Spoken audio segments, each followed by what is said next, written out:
नमस्ते दोस्तों। अगर आप कोल्हन यूनिवर्सिटी के syllabus news writing and reporting पढ़ना चाहते हैं तो आप बिल्कुल सही जगह आए। यहां आपको मिलेगी न्यूज राइटिंग एंड रिपोर्टिंग की हर एक सटीक नॉलेज और एनिमेशन में वीडियो जो आपको समझने में काफी मददगार साबित होगी। तो चलिए हम अपना अगला यूनिट 2 करते हैं।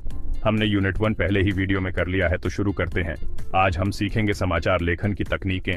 और ध्यान रहे, ये क्वेश्चन आपके एग्जाम के लिए बहुत ही इंपॉर्टेंट है, क्योंकि यह पिछले साल टिक मार्क में आया था। उल्टा पिरामिड। उल्टा पिरामिड समाचार लेखन में इस्तेमाल की जाने वाली एक आम संरचना है, जहां सबसे महत्वपूर्ण जानकारी लेख की शुरुआत में प्रस्तुत की जाती है। उसके बाद महत्व के अवरोही क्रम में व्यवस्थित सहायक विवरण दिए जाते हैं। यह प्रारूप पाठकों को मुख्य बिंदुओं को जल्दी से समझने की अनुमति देता है और संपादकों को महत्वपूर्ण जानकारी खोए बिना कहानी को नीचे से काटने में सक्षम बनाता है। वस्तुनिष्ठता, विश्वसनीयता और निष्पक्षता बनाए रखने के लिए समाचार लेखन में वस्तुनिष्ठता आवश्यक है। पत्रकार बिना किसी पूर्वाग्रह, व्यक्तिगत राय या बाहरी कारकों के प्रभाव के जानकारी प्रस्तुत करने का प्रयास करते हैं। इसमें संतुलित कवरेज प्रदान करना, कई दृष्टिकोण प्रस्तुत करना और व्यक्तिपरक भाषा या लहजे से बचना शामिल है। सक्रिय आवाज। समाचार लेखन में सक्रिय आवाज का उपयोग करने से विषय पर कार्रवाई करने पर जोर देकर स्पष्टता और तात्कालिकता बढ़ जाती है।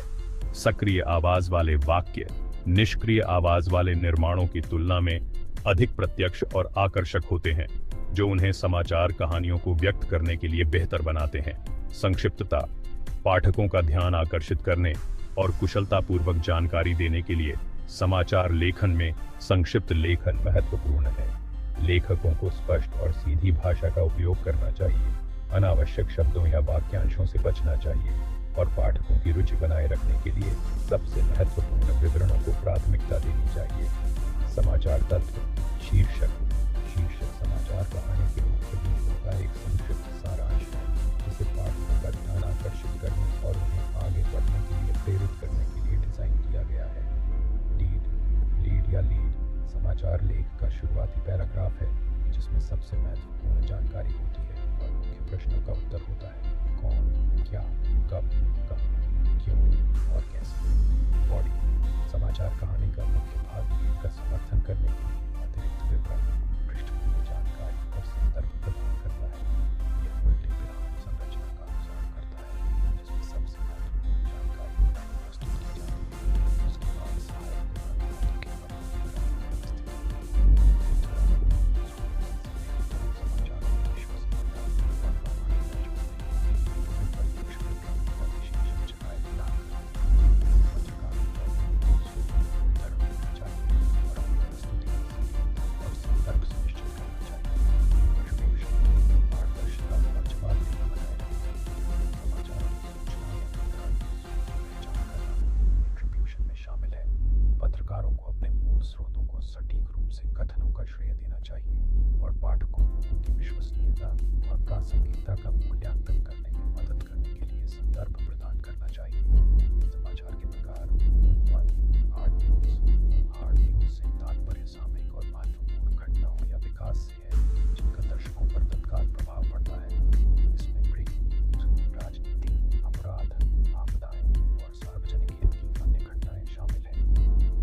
और संबद्धता स्पष्ट रूप से इंगित करना शामिल है। साथ ही वह संदर्भ जिसमें जानकारी प्राप्त की गई थी। इससे पाठकों को स्रोत के दृष्टिकोण को समझने और प्रस्तुत की गई जानकारी की विश्वसनीयता का आकलन करने में मदद मिलती है। प्रिंट के लिए लेखन के चरण और तंत्र, संपादकीय, फीचर और समीक्षा। संपादकीय लेखन में किसी विशेष मुद्दे या विषय पर समाचार पत्र या प्रकाशन या आधिकारिक राय व्यक्त करना शामिल है। संपादकीय आमतौर पर संपादकीय बोर्ड या वरिष्ठ संपादकों द्वारा लिखे जाते हैं और सार्वजनिक चिंता के मामलों पर प्रकाशन के रुख को दर्शाते हैं। फीचर लेखन गहन कहानी कहने और मानवीय रुचि पर केंद्रित है। पाठकों को गहरे स्तर पर छोड़ने के लिए संदर्भ, पृष्ठभूमि जानकारी और व्यक्तिगत किस्से प्रदान करता है। फीचर कहानियां अक्सर किसी विशेष विषय पर अद्वितीय या दृष्टिकोण का पता लगाती हैं और इसमें प्रोफाइल, साक्षात्कार या कथात्मक कहानी के व्यक्ति शामिल हो सकती हैं। समीक्षा लेखन वस्तुओं, कला और प्रदर्शनों सहित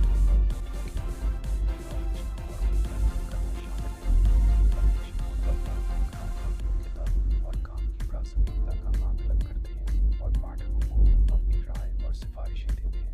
पुनर्लेखन की तकनीकें। पुनर्लेखन, जिसे संशोधन या संपादन के रूप में भी जाना जाता है, लिखित सामग्री की स्पष्टता, सुसंगतता और प्रभावशीलता को परिष्कृत और बेहतर बनाने की प्रक्रिया है।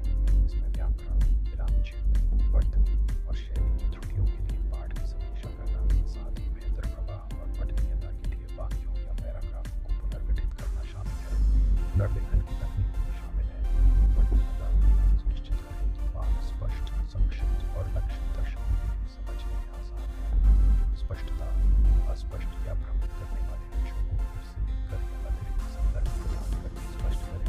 संक्षिप्तता, पाठ को सुव्यवस्थित करने और पठनीय को सुधार करने के लिए अनावश्यक शब्दों या वाक्यांशों को हटा दें। सुसंगतता, सुनिश्चित करें कि पाठ में प्रस्तुत विचार और तर्क तार्किक रूप से व्यवस्थित और जुड़े हुए हैं। पैराग्राफ और अनुभागों के बीच सहज संक्रमण के साथ। शैली, पूरे पाठ में लेखन शैली, लहजा और आवाज में एक रूपता बनाए रखें। प्रकाशन के दिशा निर्देशों और दर्शकों की अपेक्षाओं का पालन करें। तो दोस्तों, आज के लिए इतना है। Hope you enjoyed the video or kuch naya sika. Agar koi sawal ho to comment care below. Thanks.